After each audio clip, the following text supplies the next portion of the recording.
ప్రైజ్గా ఈ వాళ్ళకు సంబంధించిన అంశం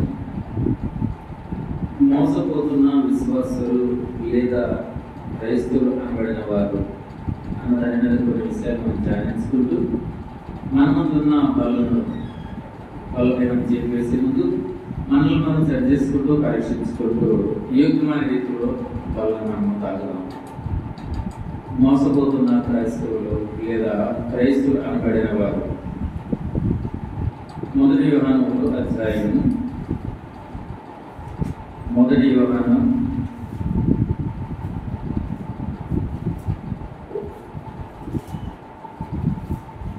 3వ అధ్యాయం 8వ వచనం.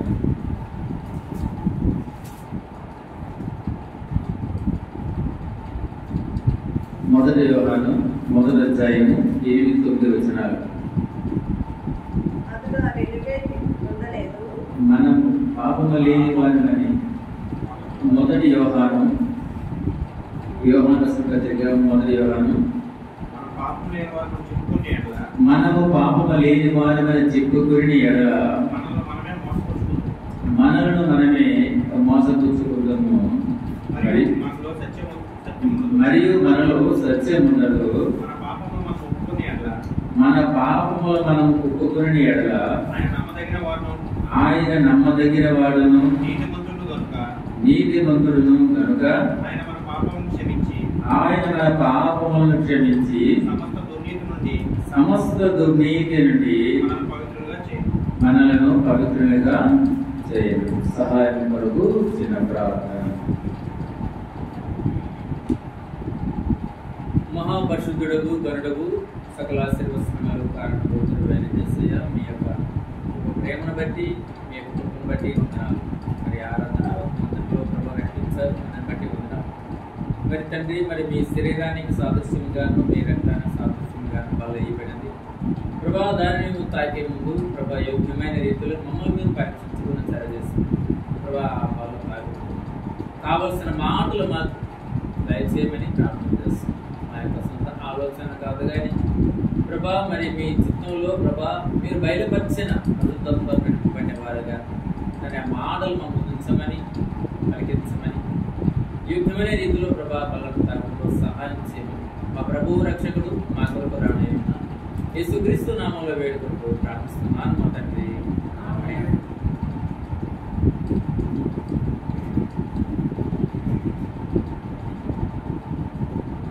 మొదటి యోహాను 1వ అధ్యాయం 8-9 వచనాలు మనం చదువుకున్నాము. మనము పాపము లేని వారమని చెప్పుకుని ఎడల మనల్ని మనమే మోసపుచ్చుకుంటాము మరియు మనలో సత్యం ఉండదు. చాలా మంది ఏమంటామంటే నాకు అన్నీ తెలుసులే, నాకు చెప్పక్కర్లేదు, నువ్వు నాకు చెప్పేదంటే మనము గర్వంగా మాట్లాడుతూ ఉంటాము. అలా మాట్లాడటం వల్ల ఏముంటుందంటే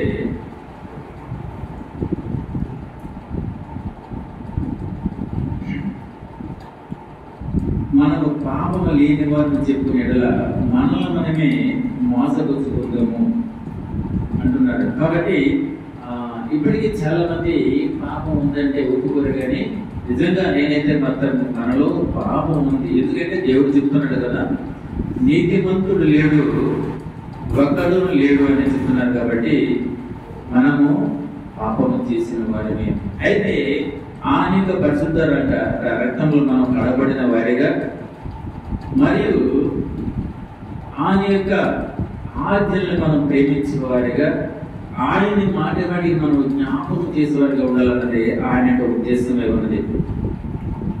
అయితే ఈ సమయంలో క్రైస్తవునిగా 3 దశలు మనం తెలుసుకుంటాం. ఒక క్రైస్తవుడికి ప్రజెంట్ ఆ బైబిల్ చూపిస్తున్న 3 దశలు, అంటే ఈ విధంగా మనం ఉన్నామని బైబిల్ చూపిస్తుంది.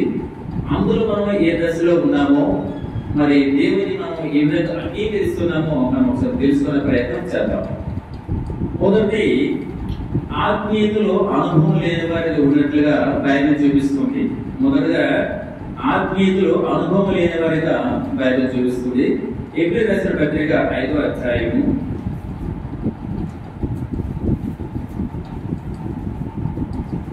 5వ అధ్యాయం 13వ వచనం.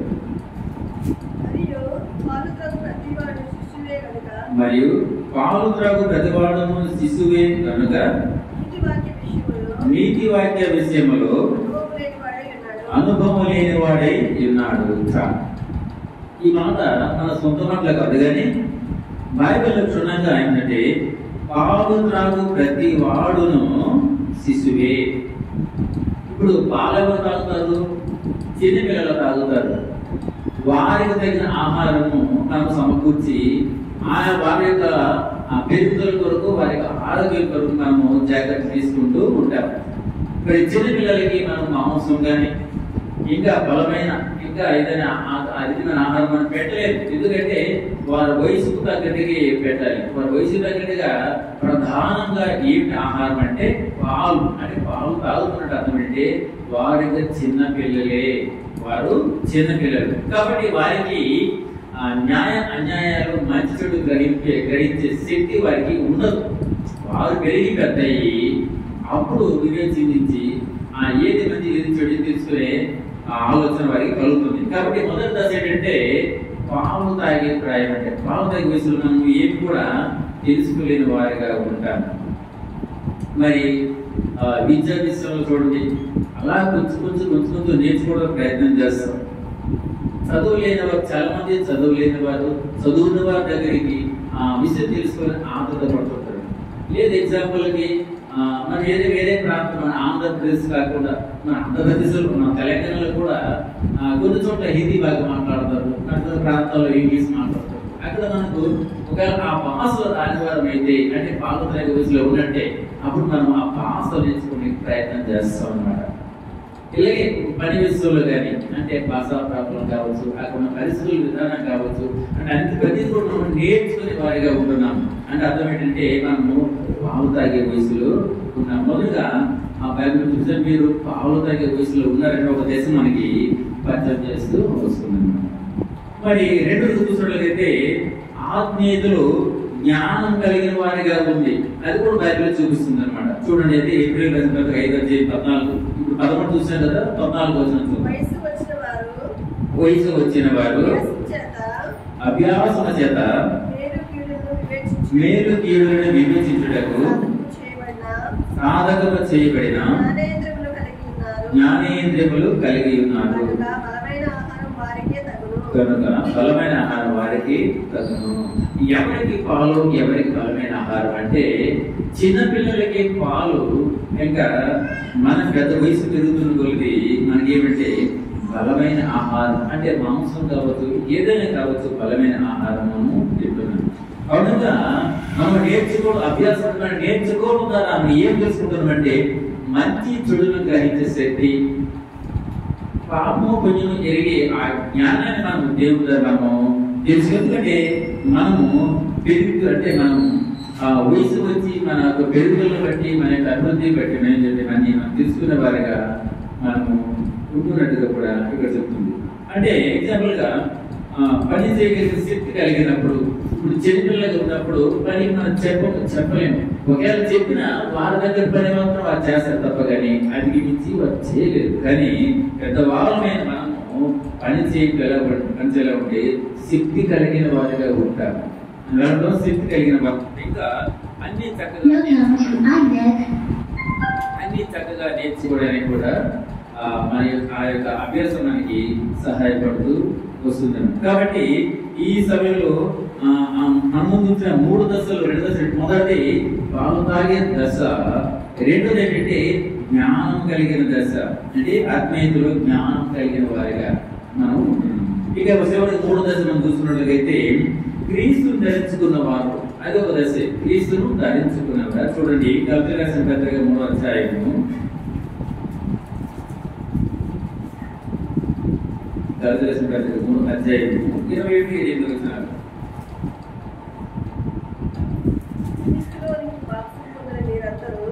క్రీస్తులోనికి బాప్తిసం పొందిన మీరందరూ క్రీస్తును ధరించుకుని ఉన్నారు.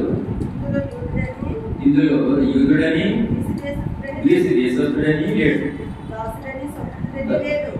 దాసుడని స్వతంత్రుడని లేదు, పురుషుడని స్త్రీ అని లేదు, యేసు క్రీస్తునందు మీరందరూ ఏకముగా ఉన్నారు. ఇక్కడంటే ముందు మొదటి దశలో మనము పాలు తాగే దశ చూపించింది. రెండోది ఆత్మీయతలో మనము జ్ఞానం కలిగిన వారిగా చూపించింది. ఇక చివరిగా మూడో దశలు ఏమిటంటే మీరు క్రీస్తును ధరించుకున్నవారు, అంటే క్రీస్తు బిడ్డలు, ఆయన యొక్క స్వభావాన్ని కలిగిన వారు, ఆయన యొక్క పోలికకి గుర్తుగా మీరు జీవించిన వారని, ఏకంగా క్రీస్తును ధరించుకున్న వారని చెప్తున్నాడు. అయితే క్రీస్తు ధరించుకున్న వాళ్ళు అంటే ధరించుకోవడం అంటే మొదటగా మనం బాప్తిసం పొంది, బాప్తిసం ఎప్పుడు పొందాలా? మనం దేవుడిని పరిచయం చేసుకొని మరి మానవ అనుభవంలో ఉన్నప్పుడే మనము బాప్తిసము పొందాలి. కొన్ని మనం అంటే ప్రార్థన ప్రతి ఒక్కరు కూడా అంటే క్రీస్తును ధరించుకున్న వారు. ఈ రోజుల్లో బాప్తిసం తీసుకున్నంత మాత్రాన మనం క్రైస్తవులు అయిపోలేదు, కానీ ఆయన యొక్క స్వభావాన్ని ఎవరైతే కనబరుస్తున్నారో, ఆయన ఎవరైతే జ్ఞాపకం చేస్తున్నారో, ఆయన గురించి ఎవరైతే పరిచయం చేయడానికి ఇష్టపడుతున్నారో, ఆయన కూడా ఎవరైతే శ్రమలు, కష్టాలు, నిందలు, బాధలు కూడా భరించగలుగుతున్నారో వారు మాత్రమే క్రైస్తవులుగా పిలువబడతారు. అలాగే ఇందులో యూదుడని గ్రీసు దేశిస్తుడనేసి అనేక భేదం లేదు. నేను పనివాడిని లేకపోతే నేను స్వతంత్ర యజమాని తేడా లేదు, ఆనందంగా తేడా కూడా లేదు. అందరము కూడా ఏకముగా ఎలా ఉంటే ఆయన పిల్లలుగా ఉన్నాము, ఆయన ఎరిగిన వారికి ఉన్నాము. మరి ఆయన బిడ్డలుగా ఉన్న మనము ఇప్పుడు మనము చూసిన మూడు దశలు అంటే మొదటిది పాలు తగ్గే దశ, రెండోది జ్ఞానం కలవాలి, మూడోది యేసుక్రీస్తు రక్తం, మూడోది క్రీస్తును ధరించే వారిగా మనము ఉంటున్నాము. మరి క్రీస్తును ధరించుకోవడం అంటే యేసుక్రీస్తు రక్తం చాలా మంది చెప్తూ అంటే ఎవరయ్యా క్రైస్తవులు అంటే యేసుక్రీస్తు ప్రభు యొక్క రక్తంలో ఎవరైతే కడగబడ్డారో వారే నిజమైన క్రైస్తవులని చెప్పుకుంటూ వస్తుంది. అయితే ఈ దినాల్లో యేసుక్రీస్తు ప్రభు యొక్క రక్తంతో కడగబడ్డామని చెప్తూ కూడా దేవుని పట్ల అన్యాయస్తులుగాను మరి దేవుని అవమానపరిచే వారికి కూడా జీవిస్తున్నట్టు కూడా మనము చెప్పుకోవాలి. అయితే ఈ మూడు దశలు మనం ఏ దశలో ఉన్నామని నేను అడిగితే మీరు ఏమని చెప్తారు? మొదటి పాలు తాగే దశలో మనం ఉన్నామా, మరి లేకపోతే మనం దేవుని జ్ఞానం కలిగిన వారిగా ఉన్నామా, లేక క్రీస్తును ధరించుకునే వారిగా ఉన్నామా లేదా ఎలా అంటే నేనంటే ముందుగా క్రీస్తును ధరించుకున్న వారి యొక్క క్రీస్తును ధరించుకుని ఉన్నామని నేను చెప్తాను. ఎవరైనా అడిగితే ఏం చెప్తారంటే నేను క్రీస్తును ధరించుకున్నాక నేను పాలు తాగే ఆ దశ నుండి నేను ఎక్కడికి జ్ఞానం తెలిసి సంపాదించుకుని ఈరోజు ఏకముగా ఆయన బిడ్డలుగా, ఆయన సొత్తుగా, ఆయన జనముగా నేను ఆయనకు సమర్పించుకొని క్రీస్తును ధరించుకున్నానని నేను చెప్తూ వచ్చాను. అయితే క్రీస్తును ధరించుకున్న వారికి కొన్ని లక్షణాలు ఉంటాయి. చాలా మంది అంటారు ఆ మనస్సులను బట్టి వెనకకు వెళ్ళిపోతుంటారు, మనస్సులను బట్టి దేవుని దూషిస్తుంటారు, మనస్సులను బట్టి వారు దేవుడు అంటేనే ఆశ్రయించుకుంటారు అనమాట.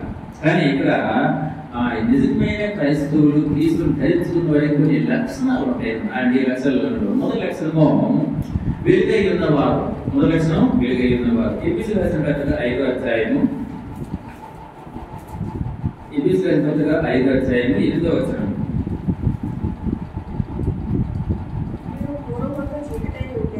మీరు పూర్వమందు చీకటై ఉంటేది ఇప్పుడైతే ప్రభువునందు వెలుగు ఉన్నారు. అంటే మొదటి లక్షణం ఏంటంటే ఒకప్పుడు మీరు చీకటిలో ఉండేవారు, అంటే పాపంలో ఉండేవారు, కానీ ఇప్పుడు వెలుగై ఉన్నారు అనగా మీరు నీతిమంతులుగా దేవుని ద్వారా పిలువబడి ఉన్నారు. ఒకప్పుడైతే మనము పాపంలో ఉండి దేవుని యొక్క మర్మములు సత్యం తెలియక మనం నలిగిపోతున్నప్పుడు దేవుడు మనల్ని పట్టుకొని ఈరోజు నీతిమంతులు ఆయన యొక్క పరిశుద్ధమైన రక్తంతో మనం కడిగి మనల్ని పవిత్ర చేయడానికి ఇష్టపడుతూ ఆల్రెడీగా మనల్ని పవిత్ర చేశారని మనం నమ్మాలి. ఎందుకంటే నమ్ముట నీ వలనైతే నమ్మడానికి సమస్యను సాధ్యం. యేసుక్రీస్తు ప్రభువు ద్వారా ఈ రోజు నేను రక్షణ పొంది ఉన్నానని మనం నమ్మాలి. నమ్మినప్పుడే మనం తీసుకున్న బాప్తిసానికి విలువ ఉంటుంది. కాబట్టి మొదటి వెలుగై ఉన్నాము అంటే ఒకప్పుడు నేను చీకటిలో అనగా పాపంలో ఉండేవాడిని, ఈరోజు నేను పాపం ఎరిగిన వాడిగా నేను నీతి ఆయన రక్తం ద్వారా కడగబడిన వాడిగా ఉన్నానన్నది ఇది మొదటి లక్షణం. మరి రెండో లక్షణం చూసుకున్నట్లయితే చూడండి, మొదటి Thessalonians మోతీసుకాయలు వెలుగు సంబంధాలు. రెండోది వెలుగు సంబంధం. మోతీసుకాయలు 5వ అధ్యాయం 5వ వచనం. మీరందరూ వెలుగు సంబంధంలో పగటి సంబంధులై ఉన్నారు. మనము రాత్రి వారము కాము, చీకటి వారము కాము.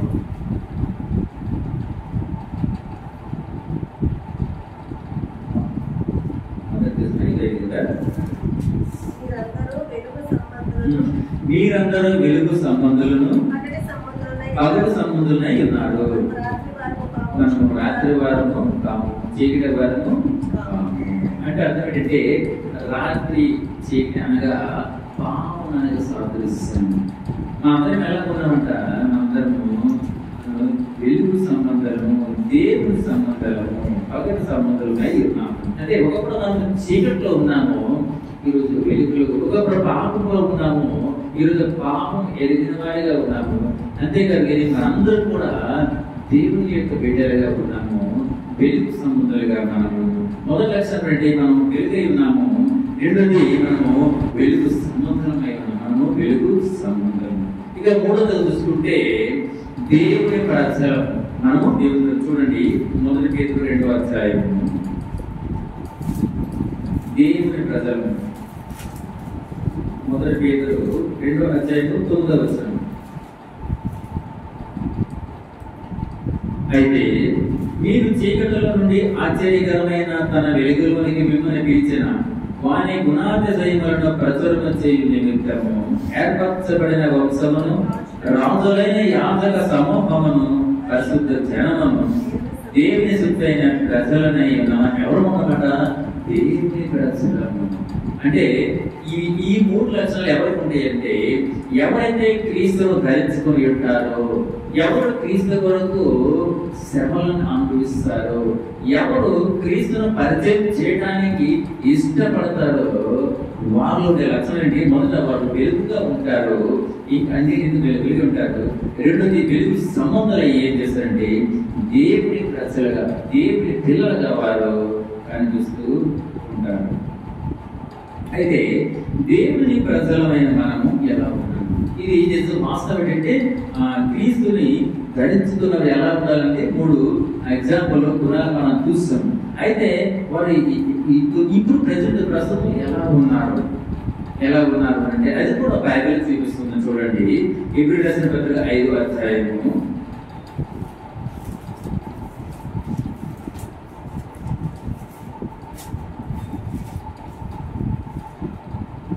హెబ్రీయులకు 5వ అధ్యాయము 13వ వచనం. ఇప్పుడు మనం ఎలా ఉన్నాం? పాలు త్రాగు ప్రతివాడును శిశువే కనుక. అంటే ఇక్కడ అర్థం ఏంటంటే చిన్నపిల్లలు కాదు, చిన్నపిల్లలు మనల్ని. అంటే ఒకవేళ నువ్వు పాలు తాగుతున్నట్టు అర్థం అంటే నువ్వు శిశువే, చిన్నపిల్లాడవే, చిన్నపిల్లాడు. అంటే మనం దేవుని ఎరిగి క్రీస్తును ధరించుకున్న మనం కూడా ఇప్పటికి ఎలా ఉన్నామంటే పాలు తాగే ప్రాయంలో, అంటే పాలు తాగే పిల్లల మాదిరిగా మనం ఉన్నామని దేవుడు మనకి చూపిస్తూ ఉన్నాడు. పాలు ఎవరి అవసరం అంటే అప్పుడే పుట్టిన చంటి బిడ్డలకు పాలు అవసరం. కానీ ఈరోజు మనము దేవుని ఎరిగి క్రీస్తును ధరించుకొని దేవుని యొక్క పరిచర్యలో ఉంటూ ఆ దేవుని కూడా మనం గొప్పగా మాట్లాడుతూ కూడా మనం ఏమైతుందంటే పాలు తాగే పసిబిడ్డలుగా మనము ఉంటున్నమాట. ఇందుకు కూడా ఉదాహరణలు చాలా ఉన్నాయి. ఏ విధంగా అంటే మనం చాలా అంటే మొట్టమొదటి చూసుకుంటే కులమును బట్టి మనం చూద్దాం. కులం మన క్రైస్తవులు అంటే నేను చాలా మంది చెప్తాను, ఇప్పుడు ఎప్పుడైతే మనం యేసుక్రీస్తు ప్రభు యొక్క రక్తంతో కడగబడ్డామో అప్పుడు మన క్రైస్తవులు క్రీస్తు బిడ్డలం. ఆయన బిడ్డ మనకి కులం ఉండకూడదు, మతం ఉండకూడదు, వ్యత్యాసం ఉండకూడదు అని చెప్తుంటారు. కాబట్టి ఇక్కడ ఎక్కువ మంది కులాన్ని ప్రేమిస్తారు. అంటే నువ్వు ఇంకా పాలు తాగే వయసులో ఉన్నావా లేదా క్రీస్తు ధరించుకున్న వారిగా ఉన్నావా? మనం ఒకసారి ఆలోచించుకో. మన ముందు బలం ఇవ్వబడ్డది అనమాట. దాన్ని యుద్ధమైన రీతిలో మనం పరీక్షించుకుంటూ మనల్ని మనం సరి చేసుకుంటూ దాన్ని ముట్టుకోమని వాక్యం చదివిస్తుంది. అలాంటి సమయంలో మనం ఏ స్థితిలో ఉన్నాం? పాలు తాగే వయసులో ఉన్నానా లేకపోతే క్రీస్తు ధరించుకునే నేను ఆ దశలో ఉన్నానది మనం పరీక్షించుకోవాలి. చూడండి, దీనికి కూడా ఉదాహరణగా చూడండి, 2వ రాజులు 2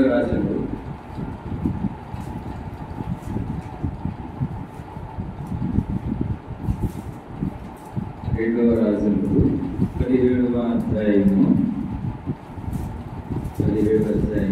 40వ వచనం చదువుదాం. వారు ఆయన మాట వినక తమ పూర్వపు మర్యాద చొప్పుననే జరిగించు వచ్చేది. అంటే ఈ మాట ఎందుకు చెప్తానంటే, చాలా మంది ఏమంటారంటే, అయ్యా నాకు తెలుసు మేము కులం కోసం మాతో అలా పట్టింపు లేదు, కానీ మరి మా పెద్దలు ఉన్నారు, మా తల్లిదండ్రులు ఉన్నారు, మా బంధువులు ఉన్నారు, మరి వారి కొరకే నేను కులం కోసం అడగవలసి వస్తుంది తప్ప, కానీ కులం అంటే నాకు ఇటువంటి ఆ పేట చెప్తారు. కానీ వారేంటి ఎవరు పెట్టండి వారికి చెప్తుంటే వారు ఆయన మాట కానీ దేవుడు అంటే తమ పూర్వపు మర్యాద చెప్తుంటే, ఒక అబ్బాయి ఒక వైజాగ్ అమ్మాయి పలాస్ అబ్బాయి యాదవుల కులం వాడు. అయితే అబ్బాయి ఒకడే నమ్ముకున్నాడు, ఇంకా కుటుంబంలో ఎవరు నమ్మకలేదు. అయితే దేవుడి కుటుంబం బట్టి నేను అదే సేమ్ కులం ఒక అమ్మాయిని నేను పరిచయం చేశాను. ఈ మాట చెప్తుంది. అంతకుముందే వారు బంధువులు ఏం చెప్పారంటే, సరే నువ్వు క్రైస్తవుడు ఒప్పుకున్నాను ఓకే, కానీ నీవు పెళ్లి మాత్రము మన కులం అమ్మాయిని పెళ్లి చేసుకోవాలని ఒక కండిషన్ పెట్టారు. వారు ఎవరు వారి తల్లిదండ్రులు వారి బంధువులు కండిషన్ పెట్టారు. ఆ మాట ఆ అబ్బాయి నాతో చెప్పాడు, బ్రదర్ ఇలా ఉందంటే సరే ప్రార్థన చేద్దాం అనుకున్నాము. అనుకోకుండా వాళ్ళ కులమే కదా ఒక అమ్మాయిని నేను పరిచయం చేస్తూ వారికి అందించాను. పెళ్లి కూడా అయిపోయింది. అయితే అది దేవుడు చెప్పిన అవును కాదు. ఈరోజు అమ్మాయి యొక్క చోట అబ్బాయి యొక్క చోట మరి దేవుడికి మహిమకరంగా కాక దేవుని అవమానపరిచేవాడిగా వారు తీసుకున్నట్టుగా నేను చూస్తూ వస్తాను. ఈ మాటను చెప్తానంటే చాలా మంది గుణాన్ని చూస్తారు తప్ప కానీ గుణాన్ని చూడరు. వారి యొక్క స్థితిగతులు గమనించరు. వారి గురువు బట్టి కాస్త సహాయంగా డబ్బులు ఇస్తే చాలు, కానీ వారి గురువు కాకుండా ఆ యొక్క గుణం ఏంటి? దేవుని యొక్క భయభక్తులు కలిగి ఉన్నవారా, దేవుని ప్రేమించేవారా? దేవుని ప్రేమించేవారైతే ఒక భర్తని ప్రేమిస్తారు, దేవుని ప్రేమించేవారైతే ఒక భార్యని ప్రేమిస్తారు, దేవుని ప్రేమించేవారైతే కుటుంబాన్ని సమాజాన్ని కూడా ప్రేమించగలుగుతారు. కానీ మీరు అవన్నీ చూడకుండా కులాన్ని చూసి చాలా మంది మోసముక్తం యొక్క జీవితాలని పాడు చేసుకుంటుండగా చూస్తాం. అదే విధంగా మనం 1 పేతురు 1వ అధ్యాయంలో ఇదే మాట్లాడారు. చూడండి, 1 పేతురు 1 పేతురు 1వ అధ్యాయం 15వ వచనం చూడు, 14 నుంచి నేను పరిశుద్ధుడై ఉన్నాను కనుక మీరు పరిశుద్ధులైనని రాయబడి ఉన్నది. కాగా మీరు విధేయులకు పిల్లలై మీ పూర్వపు అజ్ఞాన దశలో మీకున్న ఆశను అనుసరించి చాలా ఎక్కడ దీనికి మాట చూపించారంటే, మీ పూర్వపు అజ్ఞాన దశలో మీకున్న ఆశలను అనుసరించి ప్రవర్తింపక. నువ్వు ఒకప్పుడు చీకటిలో ఉన్నావు, దేవుడు నేను పట్టుకుని వెలుగులకు తీసుకొచ్చాడు, నేను వెలుగు సంబంధంగా చేశాడు. అంటే నువ్వు క్రీస్తును ధరించుకున్న వాడివి. మళ్ళీ నువ్వు ఆచారాలంటూ అనుకుంటున్నట్టు అంటే మళ్ళీ పూర్వ అజ్ఞాన దశలో ఒకప్పుడు జ్ఞానం లేని వాడిగా పాపంలో ఉన్న నీవు ఈరోజు దేవుని యొక్క జ్ఞానం కలిగి క్రీస్తును ధరించుకున్న నీవు ఎలా ఉండాలంటే దేవుని కనపరిచే వారిగా ఉండాలి. కానీ ఇక్కడ నువ్వు ఈ పూర్వ అజ్ఞాన అంటే ఎవరు మీ పెద్దలను చూడండి, ఇక్కడ చూసారు ముందు 2వ రాజులు 17:4 ఇప్పుడు ఎలా ఉంటున్నారు మీరు? మాటగా తమ పూర్వపు మర్యాద చొప్పునే అంటే ధరించాలంటే మీరు క్రీస్తు ధరించుకున్న వారు కూడా మీ పూర్వ మర్యాద చొప్పునే మీరు అజ్ఞాన దశలో, అదే మీరు ఇప్పుడు అజ్ఞానంలో ఉన్నారు, పాపంలో ఉన్నారు. దేవుడు మిమ్మల్ని ఎన్నుకున్నాడు, ఏర్పాటు చేసుకున్నాడు. ఈ రోజు వెలుగు సంబంధిగా క్రీస్తు ధరించుకున్న వాడిగా చేసిన తర్వాత కూడా మళ్ళీ నువ్వు అజ్ఞానంగా మళ్ళీ మీ యొక్క పూర్వగా అంటే మీ యొక్క పూర్వీకులను సంతోషపెట్టేటప్పుడు మళ్ళీ ఏం చేస్తుంది? దేవుని అవమానపరిచేవారిగా ఉంటున్నాడు. ఇది ఎంత మాత్రం కూడా అయితే చెప్పండి, ఇప్పుడు మీరు క్రీస్తు ధరించుకున్న వారిగా మీకున్న గుణంలో ఇది తగునా? నిజంగా మీరు క్రీస్తు ధరించుకున్న వారైతే మీరు గ్రహించండి. పూర్వం ముఖ్యంగా నేను చూస్తున్నాను ఎక్కువగా సేవకులే, పాస్టర్లే, రెవరెండ్లు అన్నవారు, బిషప్లు అన్నవారే గుణాన్ని ప్రేమిస్తూ వస్తుండడం నేను చూస్తున్నాను. వారు ఏమంటున్నారంటే మా కులం వారే కావాలంటున్నారు. ఒక ఆయన ఒక ఆయన ఏమన్నాడంటే మన రీసెంట్గా అయ్యా మరి నాకు కులం కోసం లేదు కానీ మా బంధువులు ఒప్పుకోవడం లేదు, నేను పాస్ అయినప్పుడు కొను మా బంధువులు అంటే మా అబ్బాయి గారు చూడాలని వాళ్ళ అమ్మాయి కోసం నన్ను అడగడము నేను విన్నాను. ఇప్పుడు కూడా చాలా మంది పాస్టర్లే మా కులం వారే కావాలి, మా కులం ఇంకా కులాన్ని నువ్వు ప్రేమిస్తున్నావు అంటే దేవుని ప్రేమిస్తున్నట్టుగా ద్వేషిస్తున్నట్టుగా, దేవుని అవమానపరుస్తున్నట్టుగా, దేవుని కనపరుస్తున్నట్టుగా ఒకసారి ఆలోచించు. నువ్వు గీసు ధరించుకున్న వాడవైతే నువ్వు కులాన్ని వేట్ చేయాలంటే అసహించుకోవాలా. ఈరోజు అయితే నువ్వు రక్తంలో కడబడ్డావు, నీ కులం లేదు, మతం లేదు, నీకు వర్గం లేదు, ఇటువంటి ఏ భేదమో లేదు. ఎందుకంటే ఈ ఫలానా దేశము, ఫలానా వరకు, ఫలానా ప్రాంతం లేదు, అందరం కూడా క్రీస్తు బిడ్డలని, దేవుని పిల్లలని చెప్తూ వస్తున్నాం. అదేవిధంగా మనము రెండోది మనం చూసినట్లయితే మన స్థాయి, అంటే నా స్థాయిని బట్టి ఈ వివాహాల విషయాలకు వచ్చినప్పుడు కానీ, లేకపోతే ఏదైనా సంబంధం కలిపే విషయంలో కానీ, ఏదైనా కార్మిక విషయంలో స్థాయిని బట్టి, వర్గం బట్టి కూడా ఎలాంటి సమానత్వాన్ని అంగీకరించారు. దేవుడు ఏమంటుందంటే ఆయన దేవుడై నుండి ఏ పాపం లేనివాడుగా ఉండి రిక్తులుగా ఏమి లేనివాడుగా ఒక భూమి గుడిసెలో కాదు కానీ ఒక పశువుల పాకలు, స్థలంలో పశువుల పాకలు ఆయన జన్మించడానికి ఇష్టపడుతూ వచ్చాడు, ఆయన జన్మితూ వచ్చాడు. కానీ మనము కూడా ఏమి లేని మనల్ని దేవుడికి ఏర్పరచుకున్నాడు, ఎన్నుకున్నాడు. అలాగే మనము సమానత్వాన్ని అంగీకరించలేని వారు, అంటే నాకు స్థాయి ఉంది, నాకు పేరు ఉంది, నాకు గౌరవం ఉంది, దాని దగ్గరికి నేను ఉంటాను అని చాలా మంది కూడా వేరే వేదికకు వస్తూ ఉన్నారు. ఇది కూడా సరైనది కాదని నేను ఈ వాక్యం ద్వారా చదివిస్తూ వస్తున్నాను. ఎందుకంటే మనము క్రీస్తు ధరించుకున్న వారు కాబట్టి మనం ఎలా ఉండాలంటే సమానత్వం కలిగి ఉండాలి. ఏ శిక్ష ప్రభుత్వం తన శిష్యులకి కాలు కడగలేదా? ఈ దినాల్లో ఆ బిషపులు ఈ మాటను కూడా కాలు కడుగుతున్నారు. ఇది కేవలం పబ్లిసిటీ కోసమే, ఇది కేవలము తన యొక్క గొప్పను చెప్పుకోవడం కోసమే తప్ప కానీ ఇది మాత్రము దేవుడికి అంగీకారం కాదని నేను చెప్పి. ఎందుకంటే నువ్వు కాళ్ళు కడిగేవాడు కులం వైపు ఎందుకు చూస్తున్నావు? నువ్వు సమానత్వంగా అనుకున్నవాడు నీ కులం వైపు ఎందుకు చూస్తున్నావు?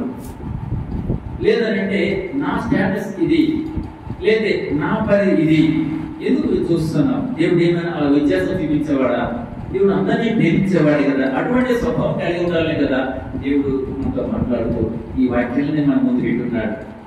ఇక మూడోది చూసుకున్నట్లయితే అన్య ఆచారాలు పాటించేవాడు. అంటే చేయకూడదు చేయుట, ఏది మనం చేయకూడదు, దేని మనం దూరంగా ఉండాలో మన పాత నిబంధనలు తీసుకున్నట్లయితే అన్ని కూడా ఆ విగ్రహాల కొరకు, అన్యులు చేసే ఆచారాల కోసం, వారి యొక్క ఉత్సవ పండుగల కొరకే రాసి ఉంటుంది అన్నమాట. అది ఇప్పుడు అంటారు అప్పుడు అలా. కానీ ఇప్పుడు దేవుడు దాన్ని కొట్టివేశాడని అంటారు. నిజమే, కొట్టివేశాడంటే మనం అన్ని ఆచారాలు పాటించమని కాదు, వారికి ఉత్సవ పండుగలు మనం పాల్గొనమని కాదు, వారిని సంతోష పెట్టాలని కాదు, మన దేవుడిని సంతోష పెట్టాలి, దేవుడిని మహిమపరచాలి. దేవుడు ఉన్నాడని, దేవుడు చూస్తున్నాడని, వింటున్నాడని మనం భయపడుతూ ఉండాలి. అప్పుడే మనము క్రీస్తుని ధరించుకునే వారిగా మనం. చూడండి, ఒక ఆచారాల కోసం ఏసియా మొదటి అధ్యాయంలో మాట ఉంటుంది. ఏసియా ప్రకాశం మొదటి అధ్యాయం 14వ వచనంలో మాట ఉంటుంది. ఈ అన్ని ఆచారాల కోసం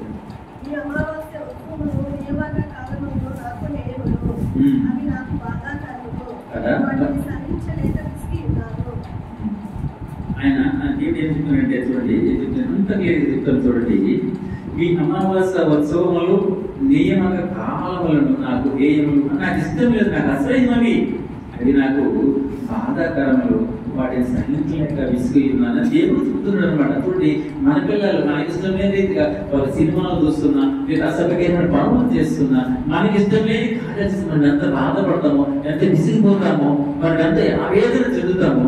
దేవుడు కూడా ఆయన బిడ్డలనే మనము క్రీస్తుని ధరించుకున్న మనం కూడా ఆయనకి ఇష్టం లేని ఏ కార్యము చేసినట్లయితే దేవుడు కూడా అదే విధంగా బాధపడుతున్నట్టుగా వాక్యం చెప్తూ వస్తుంది. కాబట్టి ఈ మాట ఎందుకు చెప్తుందంటే, మనము క్రీస్తుని ధరించుకున్న వారు, లేదు నేను పాల్గొనే దశలో ఉన్నానంటే అది నీ ఇష్టం, లేదు నేను దేవుడి జ్ఞానం కలిగి ఉన్నాను కానీ నా ఇష్టం అంటే అది నీ ఇష్టం.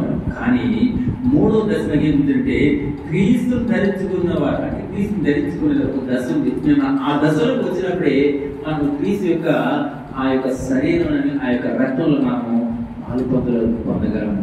అంతే తప్ప కానీ మనం ఏదో అలవాటు ప్రకారంగా ఆచారంగా మనం అది చేయడం చాలా తప్పు. అది మనకే ప్రమాదం అని కొరింథీయుల్లో క్లియర్గా చెప్తూ వస్తుందన్నమాట. అయితే మరి బలం ముందు ఉన్న మన ముందున్న బలం తీసుకునేటప్పుడు మనం ఒక తీర్మానం కలిగి ఉండాలి. ఆ తీర్మానం నేను చెప్పేది కాదు, మీ ఆలోచన కాదు, కానీ బైబిల్ గ్రంథంలో మరి ఇద్దరు భక్తులు కాదు, ఒక భక్తులను దేవుడైన యేసుక్రీస్తు ప్రభు వారు 2 మాటలు చెప్పి ఉన్నారు. దాన్ని బట్టి క్షమించాలి, పౌలు గారు 2 మాటలు చెప్పినప్పుడు దాన్ని బట్టి నాకు ఒక తీర్మానం కోరుతున్నాను. ఒక తీర్మానం ముందు మనం చేసే ముందు తీర్మానం, మొదటి తీర్మానము 1 కొరింథీయులు 11వ అధ్యాయము, 1 కొరింథీయులు 11వ అధ్యాయము 1వ వచనం. నేను క్రీస్తుని పోలి నడుచుకున్న ప్రకారము మీరు నన్ను పోలి నడుచుకున్నాడు. అపోస్తలుడైన పౌలు గారు కొరింథీయులకు చెప్తున్నమాట. ఇది కొరింథీయులే కాదు, నాకు చెప్తున్నారు. మీరు బలం తీసుకునే ముందు మీరు ఏం చెప్తే, నేను ఏ విధంగా క్రీస్తుని పోలి అంటే యేసు ప్రభువుని పోలి నడుచుకున్నానో ఆ ప్రకారం మీరు నన్ను పోలి నడుచుకుంటే మనం ఏమైనా చూడాలి, మనం దేవుడి వైపు చూస్తూ ఆయన ఏ విధంగా జీవిత చూసి మనం వల్ల మనం చేయవేసేవారు. ఇంకా పౌలు గారు ఇంకో మాట అన్నట్టు ఫిలిప్పీయులకు రాసిన పత్రిక 1వ అధ్యాయం కూడా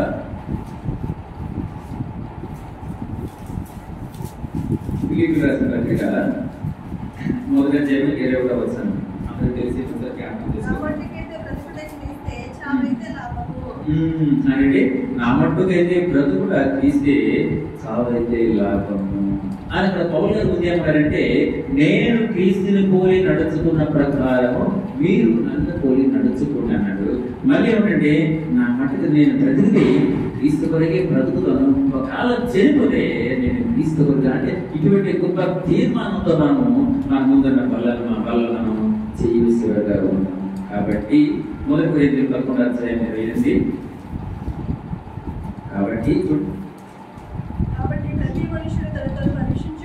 కాబట్టి ప్రతి మనుషుడు తను తాను పరీక్షించుకోవాలను.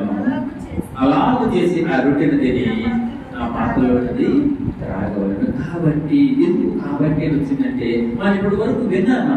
ఏం విన్నామంటే ఏమంటే మనము ఒక 3 దశలు కలిగి ఉన్నామా అంటే 3 దశలు ఏంటంటే, మొదటి పాలు తాగే దశలో ఉన్నామా, లేకపోతే జ్ఞానం కలవారిగా ఉన్నామా, లేక 3వ దశ మనము క్రీస్తుని ధరించుకున్న వారిగా ఉన్నామా. మనం దాన్ని మనము పరీక్షించుకోవాలి, తెలుసుకోవాలి. లేదు నేను క్రీస్తుని ధరించుకున్న వారం అయితే ఉంటే మన యొక్క లక్షణాలు ఉంటే ఒక్కొక్క మనం చీకట్లో ఉన్న మనల్ని దేవుడు ఎందుకున్నాడు ఏర్పాటు చేశాడు. అనగా మనం పాపంలో ఉన్న మనల్ని పాపం లేనివాడుగా చేశాడు. అంతేకాదు వెలుగు సంబంధాలుగా మనల్ని ఉంచాడు. ఇంకా దేవుని ప్రజలుగా మనల్ని గుర్తించాడు. అటువంటి పరిస్థితుల్లో మనం ఉన్నామా లేదని పరీక్షించుకొని మనం ఆయన వల్ల మనము జీవించేవారిగా ఉంటాము. ఇంకా ప్రతి మనుషులు తను తాను పరీక్షించుకోవాలా. అవును, ఇది నిజమా కాదా, నేను విన్న దాంట్లో ఏమైనా అబద్ధం ఉందా అని ఒకసారి మనం పరీక్షించుకొని అలాగ చేసి ఆ రొట్టెను తిని ఆ పాత్రలో నుండి ఇది ప్రతి వారు మనం జ్ఞాపకం చేసుకున్న మాటలే. ఆయన ప్రత్యేకంగా నిజమైన మనం క్రైస్తవులు అంటే క్రీస్తుని ఎరిగిన వారిగా మనం అనుకుంటే, చాలా మంది మేము క్రైస్తవులను చెప్పుకుంటూ క్రీస్తు ఎరిగిన వారిని చెప్పుకుంటూ దేవునికి ఇష్టమనే ఏమైనా కార్యములు చేస్తూ ఆయన విశ్వసిస్తూ ప్రారంభపరుస్తున్నారు. కాబట్టి మనం ఈ బలం తీసుకునే ముందు మరి యుద్ధమైన రీతిలో మనల్ని మనం పరీక్షించుకుంటూ సరిచేసుకుంటూ మరి ఆయన శరీరానికి సాదృశ్యమైన ఆయన యొక్క రొట్టెను, ఆయన యొక్క రక్తానికి సాదృశ్యమైన ఆ ద్రాక్ష రసాన్ని మనం తీసుకొని మనము అంటే మన యొక్క యోగ్యతను మనం కనపరచు. ఎందుకంటే ఆయన మాట అన్నారంటే, నా శరీరం తిని నా రక్తం తాగువాడే నిత్య జీవం కలవాడు. ఇది మాట్లాడంటే మనం నమ్ముకున్నది కేవలము స్వస్థతలు జరుగుతాయని కాదు, లేకపోతే ఆర్థికంగా మనం బలపడతామని కాదు, కానీ అది దేవుడు చేస్తాడు కాదన్న. కానీ ముఖ్యంగా మనకు గురువు ఏంటంటే, నేను పరలోకాన్ని స్వతంత్రించుకోవాలి. పరలోకంలో నా కొరకు నా తండ్రి నా కొరకు స్థలం సిద్ధపరిచి ఉన్నాడు. జీవితంలో నా పేరు లిఖించబడడం నేను ప్రయత్నం చేయాలి. అంటే గురు కోసమే మనం ప్రయత్నం చేస్తూ పోరాడుతూ మనం అందుకున్నప్పుడల్లా మనము జీవితంలోనండి ఆయన అంటే నా రక్తం తిని నా శరీరం తిని నా రక్తం తాగువాడే నిత్య జీవం అంటే ఇక్కడ ఉన్న ఈ లోకంలో ఉన్న జీవము కొద్ది రోజులు చెప్పలేము. ఈ క్షణం మనము మరణిస్తామో చెప్పలేము.